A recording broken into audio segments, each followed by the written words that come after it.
Mike, I had this single grain spirit from Invergordon. Oh, right. It was 17-year-old in a single cask. Ooh, it's old. 65% alcohol. Ah. It was one of the most unique whiskeys I've tasted. Oh, what did you like about it? Well, it tasted like rum. Like rum. It was. it was amazing. It tasted. Big surprise? Were you surprised?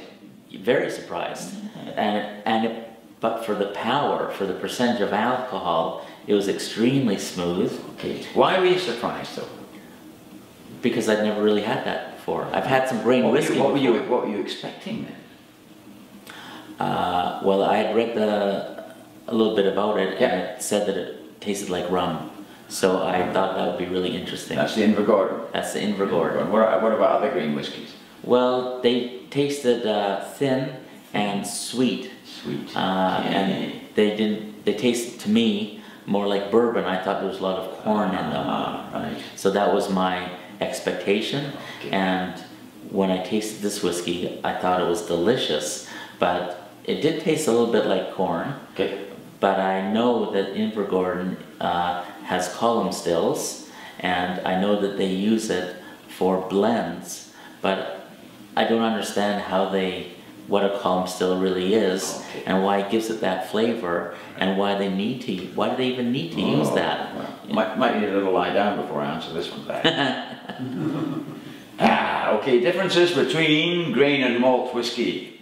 Malt whiskey made from malted barley is distilled in little onion copper-shaped stills using batch processes. Grain whiskey is made essentially from wheat and is just distilled in something that doesn't remotely look like a copper onion. To analysing and rectifying columns to maybe be 40 feet high, and this fermented liquid is poured onto one of them, and at a certain height on the second, spirit flows off continuously.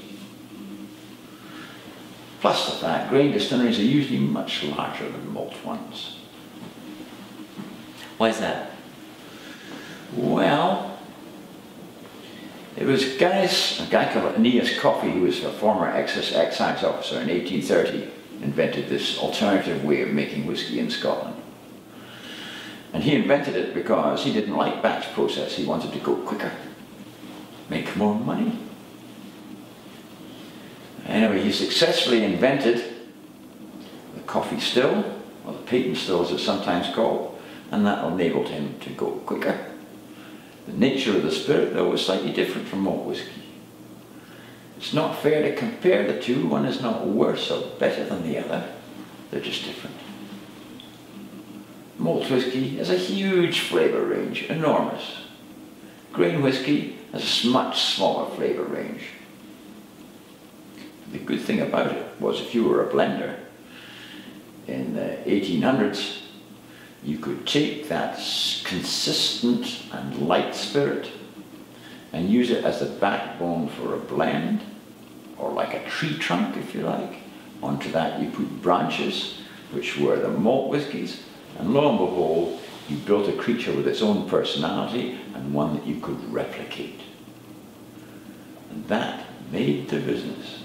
Made a career for me, Barry. Without grain whiskey, I wouldn't be sitting here today. Because it was grain whiskey that made it accessible to everybody and allowed us to export our national drink.